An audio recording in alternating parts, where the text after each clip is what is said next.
How's it going? This is Keanu Yamamoto with the Coachers Podcast, sitting here with Coach A.J. Robinson out of Sprague High School in Salem, Oregon. Coach Robinson, take it over, man. Tell us about yourself, kind of your progression, how you got to where you're at now. Yeah, thanks for having me on. I really enjoyed the podcast that you've done so far, and looking forward to being a part of it. Like you said, I'm the head football coach at Sprague High School. I have lived a life of being a coach's kid. I grew up. My dad was a head football coach for, I believe, 45 years, teacher coach, and so I just kind of grew up around the game. My brother and I, when we were little kids, were just went to every practice, and that was our babysitting, right? Just kind of grew up in the game of football, grew up in sports in general. My dad was the head football coach at Silverton High School throughout a lot of the 90s. So we grew up there. And then when I was late elementary school, we moved to Redmond, Oregon. And so I ended up graduating from Redmond High School, played football, basketball there, had some really great coaching mentors along my journey, my dad being one. And then Craig Rooker was the head coach who took over my junior year and learned a lot from him as well. And then after high school, I went to Western Oregon University, played quarterback there for 5 years, was a backup for most of the time. Finally earned the starting job my fifth year, my senior year. While I was there, I was the long snapper on punt. I was the holder. I had a headset on. I was signaling to the starting quarterback.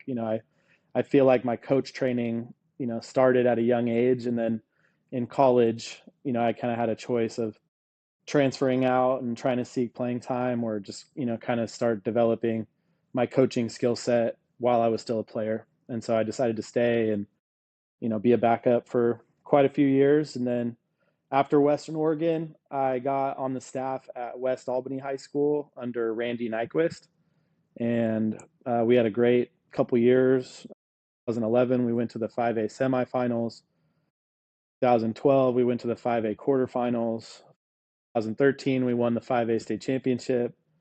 And just I got to learn from some really great coaches during that time as a young coach. I got to see what, a championship program looks like. And then I was at West Albany from 2011 to 2014. I helped for 1 year at Oregon City in 2015. And then I was hired as the head football coach at Churchill High School in 2016. I was there from 2016 to 2021, had a really great experience there. And then took a year off after the COVID experience, and then got back into it 23 at Sprague High School. And that's where I'm at now. Nice. That's quite the progression. You spoke about Silverton. I just recently did an interview with Coach Dan Lever, who's head coach now at Silverton. And one of the things he talked about was, his first coaching destination was, I think it was at Jervis. So can you kind of talk about maybe lessons that you learned from your first stop at Churchill, of some things that, oh, shoot, man, really wish I didn't do that, to where you're at now at Sprague? Yeah, I mean, there's kind of two coaching paths here in the state of Oregon, and some guys start as like a small school head coach, like you just referenced, and then kind of work your way up into bigger jobs if that's what you aspire to do.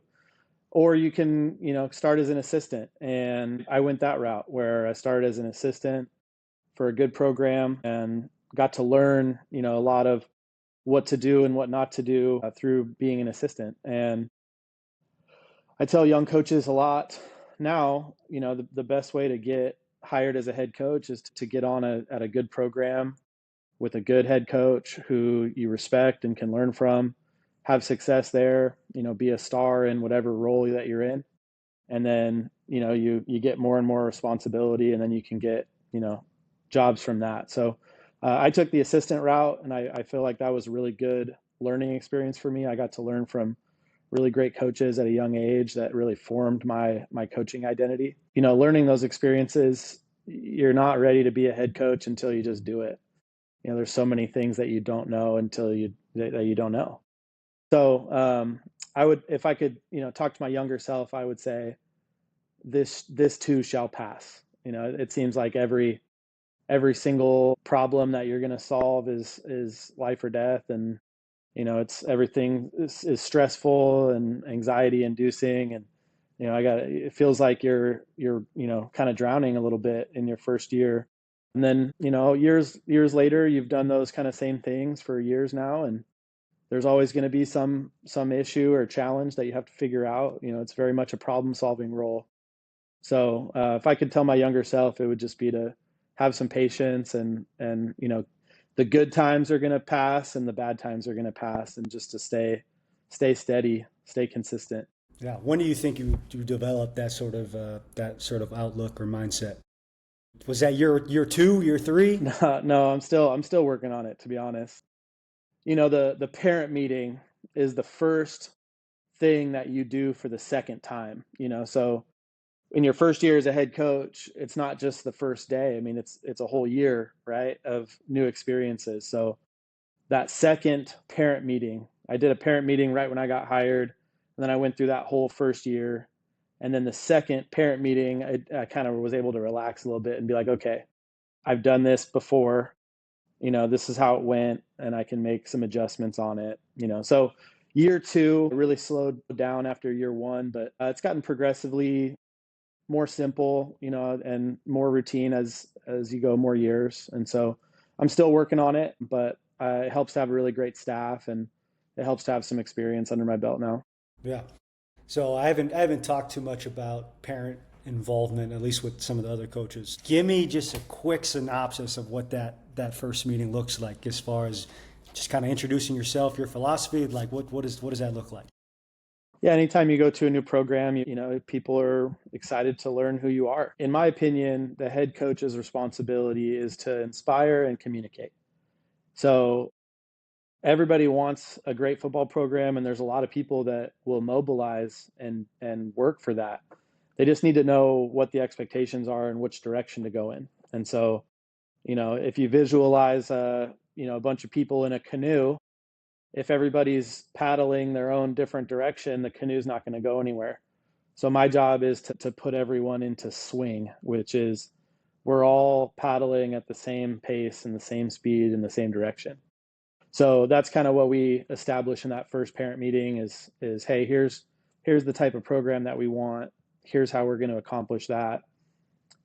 Create systems to communicate, create systems so that people understand what the expectations are, and that everyone's kind of going in the same direction. And so if you can have positive parent meetings, that can resolve a lot of issues before issues present themselves. Yeah, I like that analogy, talking about everyone kind of rowing in the same direction, everyone rowing in sequence. One of the times that we were planning on or trying to get on, you actually had, I think you were with the moms. You guys were doing a little camp for the Yeah. moms. Can you kind of, Mom's clinic. Moms Clinic, can you kind of explain what the Moms Clinic is, and the why behind the Moms Clinic? Yeah, I think, at a deeper level, we as a program are trying to develop young people to be, great members of society, to be great husbands and fathers and wives and mothers and business owners, employees, right? We want them to be great people. And we also want to be good at football along the way too, but that's a tool to help develop young people. So as we do that, one of the things that our program emphasizes is respect and how to treat others, whether that be kids that are younger than you, kids that are less able, just how to deal with the world and the social aspect of the world.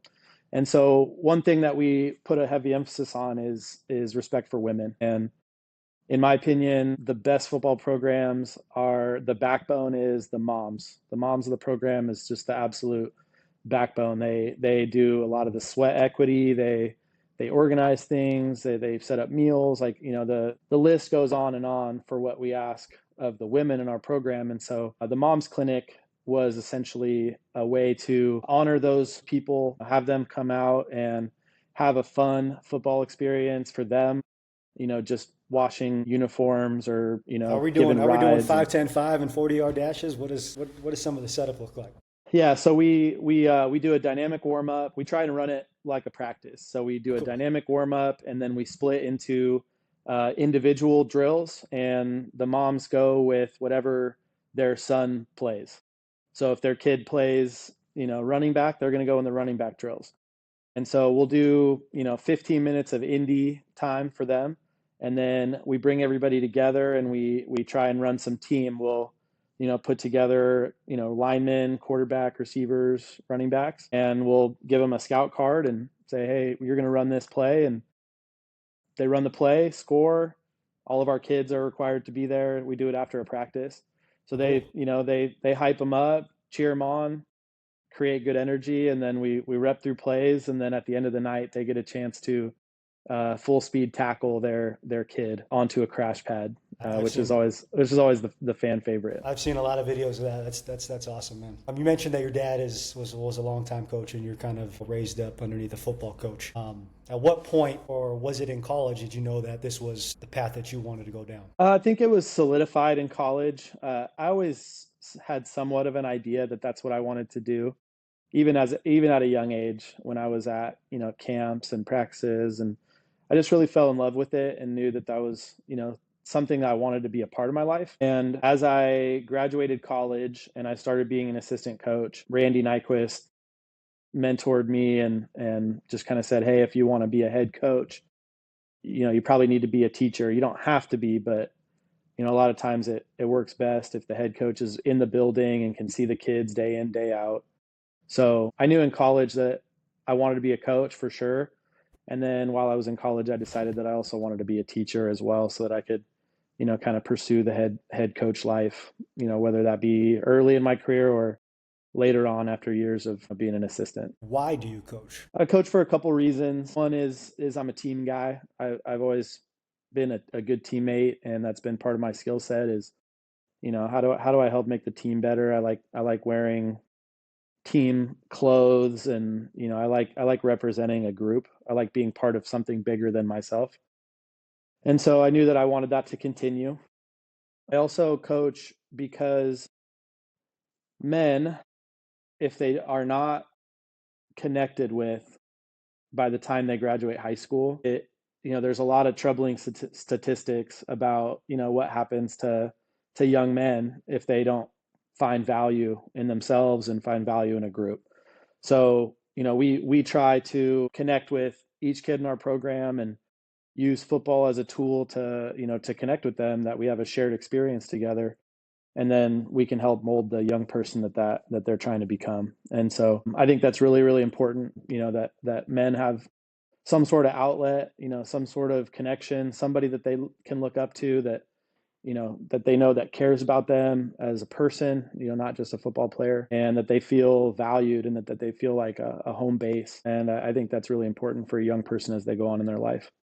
And then I would say the last reason is I have a lifetime of football experience. And, if you were to ask me to, build a back deck, I'm probably not going to know how to do that. But if you needed me to get on the whiteboard and draw unbalanced veer, or whatever, football terminology that you want to talk ball about, I can get on the board and do that. And so I have this skill set that's been developed over a lifetime, and it can either die with me or it can be, passed on to others. And I think that's what football is about, right? It's about family. It's about, it's bigger than just individual schools. It's a fraternity of people that have committed their lives to perfecting this game, this children's game. And so, I want to be able to pay that back. That's a great answer, Coach. You mentioned we were talking about the parents' meeting. You talked about inspire and communicate. What else can you talk about as far as your coaching philosophy, aside from being able to inspire and communicate?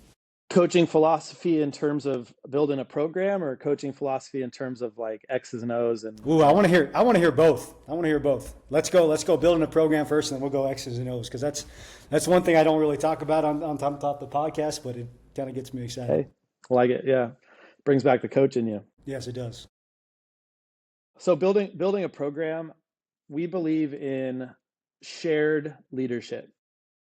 There are programs where one guy coaches the offense, one guy coaches the defense, and they have kind of smaller staffs. I believe in shared leadership and shared responsibility. So first step in building a program is hiring the right people within that program.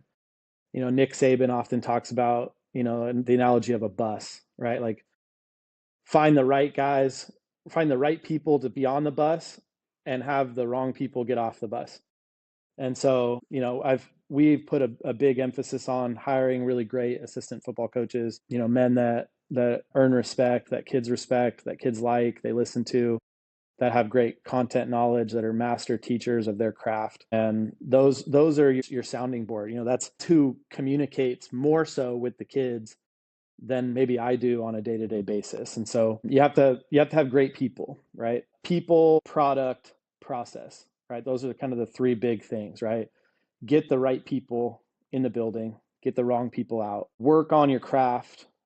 So we do a lot of skill development during the year. We do a lot of weight training. A lot of programs do that, but we want to put a great product on the field. And so we're going to work kind of year round alongside other sports. We want our kids to be multiple sport athletes, but we're gonna put in more time than a lot of programs might before the season so that our product is quality. And then process is, the systems, right? Like the whole first year of being a head coach at any school, all the people are just learning how your systems work. How do you practice? What does traveling look like? What's the expectations at team meals? What does a dynamic warm up look like? Just all these things that sometimes are overlooked or taken for granted. You have to teach those things. So if you can develop systems early on that the kids can learn, now you can devote more of your time and energy into schematics or X's and O's or skill development, because you don't have to teach everybody, hey, when we travel, you wear this sweatshirt, or you arrive at this time. So I would say those three things. Building the program is finding the right people, working hard on your product, making sure you have a good product, and then developing systems that people understand and they know what the expectations are, and they can live up to those expectations. In my experience, most kids and people in general, they want to do well. They want to meet the expectations. So kids need love and they need structure. If they get love and structure, they're going to be a successful person. Sorry, writing that down right there. Yeah, you're good. Taking some notes as we go, even though this is recorded and I can always go back. Yeah. I just kind of No like problem. taking live notes. Yeah. You talked about systems and you talked about operations and some things kind of getting overlooked. What was something that you were kind of, I guess, early on, or maybe it happened midway through head coach, where you're just like, you're kicking yourself for like, why didn't I think about that? Like, how did it come? I didn't have the foresight to get ahead of this. Well, when I first got hired at Churchill, they didn't have any water like systems or any way to, so just those kind of things that you just don't know until that you don't know. So how to get water at practice, how to order equipment. Like every kid in the program, a lot of people want big numbers, but every kid in the program needs a helmet and shoulder pads and all the equipment and things like that. And so just how to build out an equipment room, how to manage, when do you need to order things so that they get there on time. So one of the best things that I did in my young coaching life is I learned this at West Albany. We had a guy on our staff named Randy Cruz, and he was at West Albany for 30 years, and he taught middle school PE, and he was the equipment coordinator.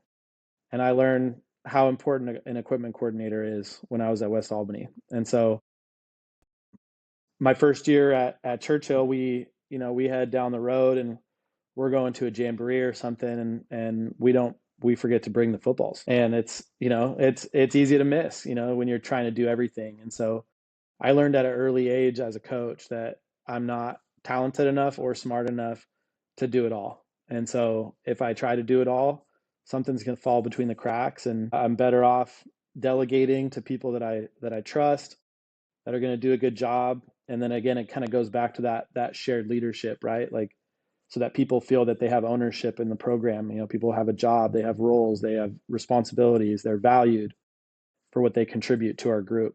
And so at a young age as a coach, I just learned that you can't do it all. And there's an unending list of things that need to be done, and they're never all going to get done. And you just got to keep chipping away at them and have your system and your program and your assistants help you. You talked about getting the right people on the bus and the wrong people off the bus. What does that vetting process look like when you're going about hiring a coach? I kind of ask myself a couple questions. One would be like, would I want to be coached by this person? If I would want to be coached by them, that's a good spot. And then, another one that I picked up at my time at West Albany is, we want to hire people that are high integrity and high character. And I would rather take an assistant coach that is a person that young people can respect and look up to. They're true to their word. They're hardworking. They care about the program, and maybe have a little bit less content knowledge than somebody who has a lot of content knowledge, but they're not team people. They just show up and coach, and so we try to hire people who are going to do the extras. The coaching is, everybody loves to wear the gear on Friday night and show up, but who's going to ride the bus? Who's going to do work on huddle, on film? Who's going to help, if a face mask breaks? Like who's going to get out a drill and fix it on the sideline? Those kind of things. Like those are the things that coaching staffs really need and value, and that's like head coaches in particular need people on their staff that can do those kind of things. You can't call an offensive play and fix a face mask on the sideline at the same time. So just having the right people around that are servant leaders. They don't ask, hey, well, that's not my job. They ask, hey, what needs to get done? Let's get it done, and we do that together. So kind of two questions. One is, would I want to be coached by them? And two is, what else do they bring besides just content knowledge? What kind of person are they? What kind of value are they going to bring to the program if they're allowed to be in the program? Gotcha. That's a great answer, Coach. X's and O's philosophy. Yeah. We're a spread offense, if you would want to call it that, but we still have a downhill run game, and I believe in having a downhill run game. I was an undersized quarterback and at high school and at college, and part of my skill set was being able to manage a game. But I knew my own skill set, my own self-awareness. If I was asked to throw 70 times in the game, we probably were not going to win. So I needed a good running game. I needed a good play action game. I needed to be able to get out of the pocket. And so a lot of that experience has kind of helped me, kind of design philosophy wise what we do. Offensively, we want to make it really easy and simple for the quarterback, and we want to make it really easy and simple for the offensive line. The receivers and the running backs and the tight ends, they can have more complicated schemes, and they can learn that, they can pick that up. But we want to make it very simple for the quarterback and very simple for the offensive line. We want to have a power run game. We want to throw 10 to 15 perimeter screens a game to widen the defense. And then if you can run the ball and you can widen the defense, then the defense gets flatter. And so now you have, 8 to 12 deep attack opportunities in the pass game. And that's kind of how we structure our offensive philosophy. I like that. Defensively is, alignment, assignment, stance, start. Where are you supposed to align? What's your assignment? What's your first step? And then go play football. Where are your eyes? Trust your eyes. Yeah. What are you supposed to look at? What's your key? So defense is more just making sure you're prepared. And then offense, you can be a little bit more creative offensively sometimes. But again, our philosophy is easy on the quarterback, easy on the O-line. We had this debate in our GA room. Big hypothetical here. You can go in with one formation in the game, and you have to run your whole offense out of one formation. What's that formation? What formation? Yeah. I would probably say traditionally for us, it's been like doubles or 2x2 or Open? trips, 3x1 open. Yeah. But if I could only pick one, I would probably pick 2x2 with 2 tight ends, because it creates extra gaps. So it's hard. It's really hard to go against teams that are balanced, that have 2 good tight ends, and it creates a D gap on each side. And you can do a lot of stuff in the run game. You have pretty much all the pass game options you still want. That'd be what I would call it. We would call that dot. That's a good one. I was always 3-by-1 tight end attached on the backside. Yeah, I always like that just because you still get your three open passing game to the field, and then hopefully you can put the corner in a tackling situation on the backside with the tight end. That's been my favorite.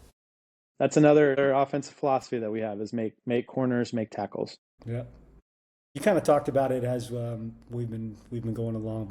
Aside from pops, who has been some of your greatest influences, and it could be guys that you've worked with, it could be guys that you've uh, seen from a distance, or it could be coaches you read about, or coaches that you've seen on top of YouTube, or it could be not even a coach. It just could be a mentor or someone outside of Yeah. football. Well, part of being a football kid is you have, I'm fortunate to have a very large network of mentors and people that I look up to and respect. My dad is one. He's actually on our coaching staff, which is actually really a really cool part of life that we get to share that experience together. And then my high school coach, my junior senior year, Craig Rooker, he was a great fundraiser. He was super organized. As a kid, I didn't always really notice those things, but looking back as a coach, I have a lot of respect for the program that he ran and the amount of detail that he had. And then at Western Oregon, Arn Ferguson, was a mentor. He's a great defensive coach. We had a lot of successful years there as well. And then my high school basketball coach, Kelly Bookin. Kelly Bookin is one of the winningest coaches in Oregon high school basketball history. We Still coaching or no? he's not coaching. He lives up in Boise, Idaho now, but he was my high school coach, and then he was the athletic director at Churchill, who hired me to be the head football coach at a Nice. young age. I think I was 27 when I got my first head coaching job at a big school level, and that's pretty rare. But Kelly was my kind of right hand man. He was the athletic director at that school, and we worked kind of hand in hand. And that was my first 6 years of being a head coach, was working with Kelly as my athletic director. And I learned a lot from him on how to run a program. I was an assistant basketball coach for him at Churchill, and we had a lot of success in basketball as well as football during those years. So Kelly was a huge mentor for me. We still talk often. And Randy Nyquist at West Albany was a great mentor.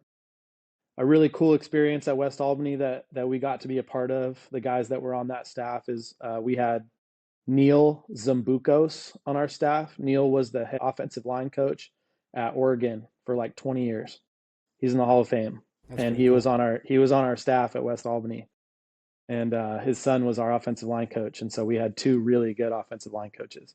And I got to learn, my first 4 years of coaching at any level. I got to work with a Oregon Hall of Famer position coach, for 4 years, and I just tried to be a sponge, and learn as much as I could from that guy. So I've had a lot of great mentors in my life that have led me to be here. Yeah. One of the things with this podcast, I'm trying to, dive into different sports too as well. I got my high school volleyball coach on, I think, about a week and a half ago, and she's awesome, man. She was a two-time Olympian, won 7 national championships at the Division II level back in Hawaii. So I'd love to connect with Coach Bookin, because I do want to touch into basketball and then wrestling, soccer, pretty much any sport, coaches who want to come on and share their For experiences sure. and their insights, because I do think that, coaching is teaching, and I just think it's universal. Like, regardless of the sport, like, there's so many transferable things that is applicable to any sport. There's so much carryover and crossover. Agreed. The best coaches are the best teachers. What would you say greatest challenge in coaching? The greatest challenge in coaching is for me is having the kids do what you know to do. So it doesn't matter what we know as coaches. It matters what the players know as players. And so being able to, break down skills to their lowest form and teach by building those skills, I would say that's a pretty big challenge. It's just making sure that the kids know what you know. And then I think today's world, there's a lot of there's a lot of options to change your surroundings. Whether that be transfer or move, or I think getting kids to buy into shared joy and team success can be challenging at times because there's only one ball and everybody wants to touch the football, and that's just not how it works. And so, getting kids to buy into a larger group, being a part of a team, sacrificing individual success for team success, it can definitely be done, and we've done a good job of it at Sprague. But it's still definitely a daily challenge that you have to work on, and it's part of your culture. Culture has to be purposefully built every day. And culture is, what you're about. It's what you stand for. It's what you allow. And you are what you emphasize. So if you talk about it, then that's going to take hold in your culture. And so we talk a lot about team success and being a part of a team and kind of what that looks like. And it's still a challenge to execute. You talked about shared joy. I mean, I like that. That's good. It's a good little buzzword right there. And you talked about buy-in. What are some things that you are doing during the summer? Are you guys a big team camp? Are you guys going on a team retreat? Like, how do you go about, aside from the X's and O's, aside from football practice, what are you doing to help establish that buy-in? It's a great question. And Quick aside little, from mom clinics, aside from mom yeah. clinics. So quick little side story. A couple years ago, I went to a wedding. A friend, he's a track coach at Churchill. He was on our football staff down there as well. And I went to his wedding, and the person that he was marrying, her dad is one of the winningest track coaches in the state of Ohio. And so I ended up just sitting next to this guy, this legendary coach. And most people wouldn't know that, but I was close to the family, and so they had kind of explained that. And I asked him, I said, "Hey, like, what advice do you have, for a young coach?" And he said, make sure every week that you do something that's fun, that the kids enjoy. And if at the end of the year the kids are disappointed that the season's over, then that means that you've done it right. You got to just make sure that that kids are still enjoying it, and that you make it fun. And I think that you can have fun and work hard and be focused and disciplined at the same time. And so we try and keep it light, as much as we can. There's obviously times where it becomes more intense, but that really resonated with me. And we try to, kind of build some of those things into our daily practices. I just learned it at the Les Schwab Bowl, 3-2-1, 3 handshakes after the team talk, after the team huddle, 3 handshakes, 2 names, 1 hug, like just getting the kids interacting with each other.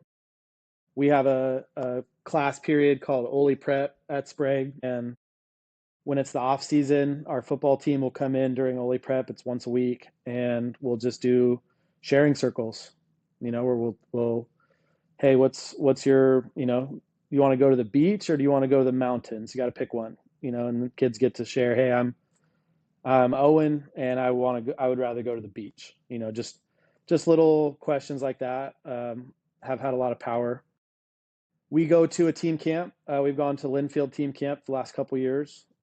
Some people like going to team camp, some people don't, and that's okay. We go to a team camp. I think that having a little bit of early success is a positive thing. Obviously, you want to keep everybody healthy, but that gets kids out of Salem, sleeping in dorms, spending time around each other, not on their phones as much. So that's been positive. And then again, it comes down to the assistant coaches. It's the messages that your assistants are sharing. That's where a lot of the power and the magic comes in, is just, hey, what kind of guy are they buying into, and what are they saying to the kids? Do you have continuity in your position group? If you have them in your position group and you add all those together, now you have it in your team.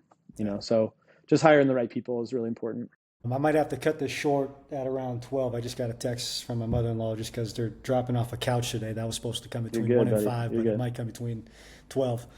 You're good. Before we get into team, talk about team dynamics, my daughter had a question for you, and I kind of modified the question because her question didn't really make sense. But what is your favorite exercise? My favorite exercise is still a power clean. Okay. I really like to From do the ground or cleans from hang? from the ground if I can, if I'm feeling up to it that day. Yeah. It's one of those skill sets that, like, you do as an athlete forever, and then most people in their normal adulthood aren't doing power cleans or hang cleans. And it's a skill set that I feel like I've worked on for years. So Why stop now? yeah, why stop now? Just keep doing it. It's a full body lift, kind of saves you on time. You can do squats in that too. You can clean into a squat. Like you clean into a press. There's a lot of different things you can do.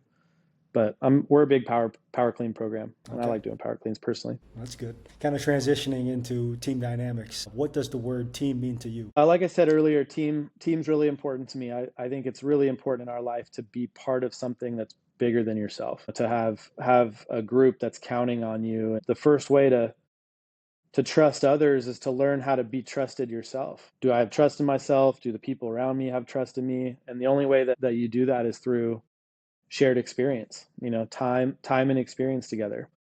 I think it's really important for people to be a part of a team in their life. Team needs to be selfless. Team needs to be well prepared. And team to me is the understanding that I represent something else. Like I represent a group of people. I represent a school. I represent my family. I represent all these people. And so when I go out there and make choices, I'm not just making choices as an individual. I'm making choices for an entire group. And so we talk a lot about team in our program and the power of team and why it's important to be a part of that. If you score 49 points in a game and make every extra point, that means you only scored 7 times, which is a lot of points. But if you have a game of 200 plays and you only score 7 times out of those 200 plays, those other 193 plays is not about touching the ball or scoring. It's about blocking and tackling and doing what your job is. And so, we try and break down the math a little bit to kids on like, hey, like, games are won and lost on the team aspects. It's like, do you do your job? Does your teammate do their job? And if somebody doesn't do their job, then the play doesn't work. So it's all about the team. Football is the greatest team game ever invented, in my opinion. How do you go about, well, obviously you want a little bit of edge at practice, but how do you go about, creating competition? But still kind of Yeah. towing that line of you want guys to frickin' be a little chippy too now. Yeah. I'll always take kids that I have to pull back a little bit, then that I have to push forward. So, we like some competitive nature in our kids. And I think just teaching them how to practice is important. If you go watch a Division I practice or a pro NFL practice, like, very rarely are guys like falling down or, go into, they're learning how to practice and stay healthy at the same time. And, you can go hard against your teammates while still having an element of respect for that person, right? Like I respect you enough that I'm going to compete hard against you. I'm trying to get playing time myself, but I'm not going to be dirty. I'm not going to do things that might get you hurt and then vice versa. You're not going to do the same things that might get me hurt. So it's really about teaching kids how to practice full speed. We do go live to the ground more so than other places that I've been. Yeah. Kids requested that. And This is fall camp. this is fall camp, spring ball. Like we'll go live to the ground at times, and we spend a lot of time working on tackling and blocking, and that's kind of what football comes down to is blocking and tackling. But we don't mind it if it gets a little bit chippy, but we don't, again, it kind of comes back to the element of respect, and we're not having like big team fights and stuff like that because that's just not what we believe in for team. Yeah. Is there something, a session or a period in practice that you're doing now that you wish you had it throughout your whole career? Whether that's good on good, 9-on-7 run, half line run. I would say we spend more time on special teams now Okay. than we did when I was younger. As a young head coach, it takes time to build out, the staff that I've been referencing, right? So it always kind of seemed like I was doing the offense and I was doing the special teams, and there's only a certain amount of time in the day. So we spend more time on special teams even during the off season. Like it's July 2nd, and I bet our whole program could line up and punt right now. And so, just those kind of things I think are really important. I think special teams can lose you games No doubt. way faster than they can win you games, No doubt. especially No early in doubt. the year. So, we play a 0-week game. And if Okay. our special teams are dialed in, I think that's a good thing for us. So which ones are you focusing on? Because I think exactly like you said, like punt, like if you get a punt blocked or you block a punt, like there's a 95% chance that you're Yeah, you winning win the that game. game. So Yep. what is that the main focus with teams? Because to me, it's like I've had this conversation with Coach Fendo at Idaho. It's like, what are you prioritizing your time with when it comes to those phases? Because to me, like if you're a conservative coach and you just want the ball back, exactly what you're saying. Like I'm going to focus on punt. Like if it's kick return and punt return, and I know I just want the ball back and just get my offense the ball back and they can go out there and execute, then those are two phases that you can spend a lot less amount of time to. So I mean, how you go about allocating that time that you're talking about? So we try and go in pods, and we try and teach skills Gotcha. like just like any offense or Yeah. defense. So, we have snappers, holders, kickers, things like that, snappers, punters. But we spend a lot of time on retreat blocking. We spend, and we call it shield blocking, right? But how do you find vision again of the guy you're supposed to block, and then, get a piece of them and stay on the correct leverage? Well, anyone that doesn't fall into a returner or a punter or a kicker or a holder or a snapper, we train the rest of our group on how to do retreat blocking. Maybe O line is doing offensive line indie or something like that, but everyone else in our program is doing retreat blocking or coverage, avoid drill. We teach our whole program how to be a special teams player. Yeah, that's awesome. That's kind of what we did a little bit at some of the places that I was at, Oregon State and Boise State. Like we had usually like we had two special team periods, especially when it comes to fall camp and spring camp. And that first 5 minute period, it was always something like highly active prior to us breaking up into individuals. So it was some sort of a lot of times it was block destruction, tackling type circuit. But there are movements and things that we'll use in special teams that also carries over to, a little bit more defense. But some of the movements and things of that nature is going to carry over to offense as well. But I really enjoyed that. If you guys have a setback or a bad team loss, what's that conversation look like in the locker Like post game, post game? How are you addressing the team? we tell them first and foremost, like, we love them unconditionally, whether we win or whether we lose. And, this is our team. And so we win together and we lose together. We try and focus more on how we got to an outcome rather than what the outcome was. So, if we can teach our kids how to prepare well during the week, and then we get an outcome that we don't want, we can go back and say, hey, like, on Tuesday, we had a hard time in, getting lined up. And so we were like a day behind, right? So we talk a lot about, hey, what is our process? Like, what does our preparation look like? And we don't focus too much on the outcomes. The outcomes are, if you play a team that's a lot better than you and, they beat you, like, hey, did we play well? That's what we talk a lot about. It doesn't matter who we play, it matters how we play. So if we feel like, hey, we played well, we're going to live with that outcome, whatever it is. Sometimes you got to get lucky. Sometimes you're playing a team that you're a lot better than. Sometimes you're playing a team that's a lot better than you. So we don't talk too much about winning and losing in our program. We all want to be. We talk more about winning culture and winning preparation rather than did we win or did we lose. What other metrics do you use to define success as a coach? We want our kids to have a great experience. We want them to grow as people, and when guys and kids in your program go on and get jobs and start businesses and get married, have families, those kind of things, and they reach out and say, hey, like, thanks for doing all that you did for me. Those kind of things. That's when you feel like kind of the deepest success. But we look for the work ethic being higher than the expectation. So we want to win every game, but if you have a 1 to 10 scale of your work ethic and a 1 to 10 scale of your expectation for your outcomes and how it's going to go, if your expectations are higher than your work ethic, you're going to be disappointed every single time. If your work ethic is higher than your expectation, then you're going to be proud of what you do. So we look for the good moments that we have with kids and the amount of kids that we're able to connect with and help develop in a positive way. And then we want them to be great people. Football is just our tool on how to teach that. It could be done a lot of different ways, but we want our kids to be great people. Talk a little bit about the self process as a coach in the off season.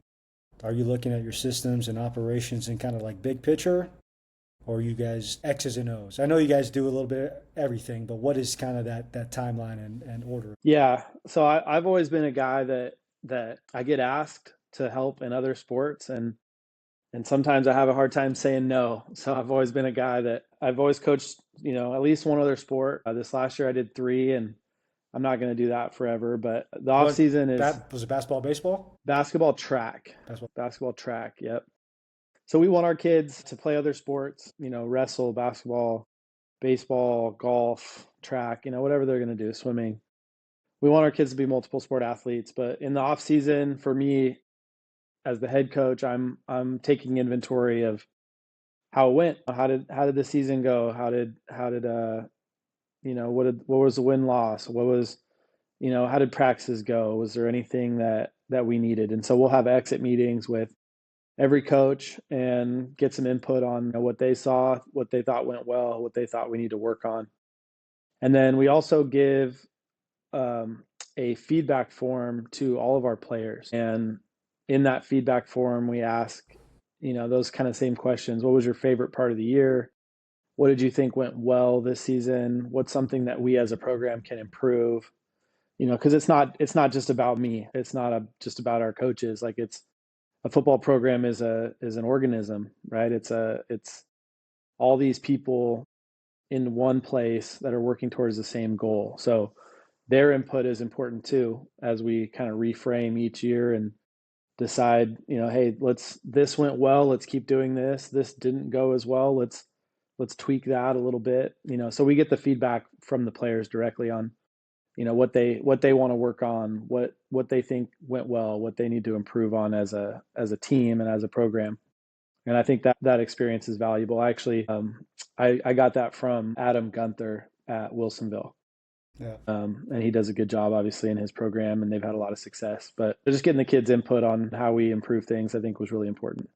Did you see, or you ever heard of Coach Gunther talk about kind of being a cookie guy? Did you hear about that? Have you heard about that? Yeah, I've heard that. I've watched every episode that you've had so far. Oh, that's cool. All the coaches that I've been on, man, and there's just so many little insights and nuggets out there that I just freaking love hearing. Yeah, imitation is the sincerest form of flattery, or I don't know what the saying is, but like football coaches recycle and steal, and just like, hey, that guy had a good idea, let's do that in our program. Are there any other acronyms or quotes or values that your program kind of lives by that you don't mind sharing? Yeah. So we right now, so my dad is actually the guy that does this for our program. He's kind of like our motivational coach, if you want to call him that. Yeah. But he has, every single week. What's your dad's year, first name, by the way? My dad's name is Robbie Robinson. Hell of a name. Alliteration name, and Robbie Robinson. I mean, don't get much better. Hell of a name. Yep. But every week last year during our 2024 season, he had a different acronym for what our message was that week. One was best in the business. We want to be the best in the business. One was Tayo, this is our house. Like we had a big home game, and we're doing condition, and every time we run a line, our kids are yelling it, and we got every guy going Tayo, screaming. So just those kind of things, like some to buy into. But I would say the biggest part is servant leadership. We want our kids to be servant leaders. Servant leadership means the best players do the most work. We are not a program that our freshmen carry the bags, or that there's any sort of like initiation. Like, we want our older players to treat our younger players so well that those kids pay it forward when they become older players. We want our best players doing the most servant work, bringing practice gear out, picking up after practice. It's like if our best players are doing those kind of things, then that sets a really great culture within our program that nobody is above reproach, nobody is above, doing anything. It's just the question is like, what needs to be done and how can we get it done? And it doesn't matter who does it. So we believe in servant leadership, and we talk a lot about servant leadership and what that means and how we apply that in our life. So I don't know if that's a saying, but that's just something that we really live by is servant leadership. That's a good value right there to live by. And we kind of transition me into the next question. I'd like to ask, how do you establish a sense of shared leadership within the team? And I think the one thing I think about is like how you go about your captain process. Like, what does that look like? Yeah, for the captain part of the question, we have players vote on it based on qualities that they respect, not necessarily who's the best player, but who do they respect the most. And our kids get that opportunity a lot. Like the 3-2-1 after practice thing that I was talking about earlier. We give kids an opportunity to give kudos or to highlight other players. Hey, what did this guy do that you really respected today? Give this person a genuine compliment on their work ethic. Those kind of things. So our kids are used to edification or the process of talking others up, speaking life into other people. So I think that's part of the captain process is they get that experience and then they start looking for traits that they want, right? Traits that they admire, traits that they respect, not necessarily who carries the ball the most or the best or who the best players are, but just different character traits that we all want to aspire to. So keeping that in mind, we let the players vote for it, and then the coaches will kind of make some changes if we need to, but for the most part, it's been pretty spot on. Last year, our best player was a captain, our starting quarterback was a captain, and then a first team all league player was a captain. But then our fourth captain was a junior backup running back who just was voted amongst his peers as somebody that they respect. I've had years where we have, all four captains are established and that's who the captains are every week. I've had years where we've had maybe two captains that were voted on. So let's say we do the voting process and two players have way more votes than everybody else. Okay, well maybe we'll make those two captains and then we'll rotate two other kids into those other two captain spots throughout the year so that if you're a program that only has four captains, you're going to be in trouble. Like you need a multitude of players who would fit into what a captain would be. Yeah. Because you need shared leadership like we've talked about. Leadership doesn't have to be just a senior. You can be a leader in any class. I don't know. I know correlation doesn't equal causation, but you talked about your established captains. Is there a correlation with your established captains being your dudes and the success of the season, or is there no correlation? I guess the sample size is still fairly new. I think when your best players are your best leaders, that's when you have a chance to have successful seasons in terms of win losses and outcomes, things like that. Last year's senior class for us, our best player was also our best leader. Did he get placed somewhere? Is that Kenya?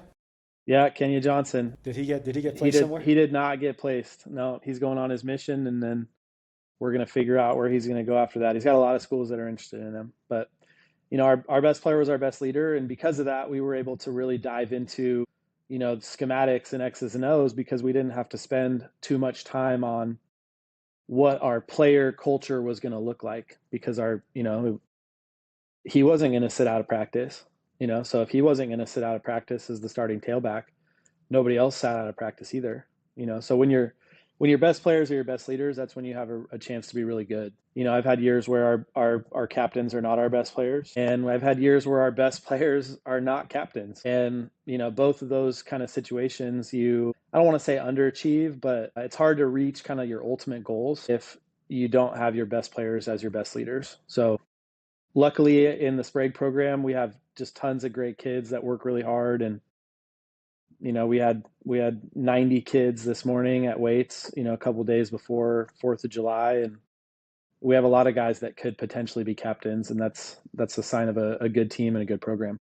Had a great question and I just totally found it. I Nailed wish it. I asked this question to all the other coaches. If you're in my shoes and you're conducting a podcast, what questions are you asking the coach across from you that I haven't asked? Because I'm always looking for better questions so I can get hopefully better answers. You know what I mean? I'm always or a way to phrase a question or rephrase a question to maybe a deeper answer. Because I would, I'm always curious about like yeah, what do you guys want to hear? What do you guys want to hear from another coach? You know what I mean?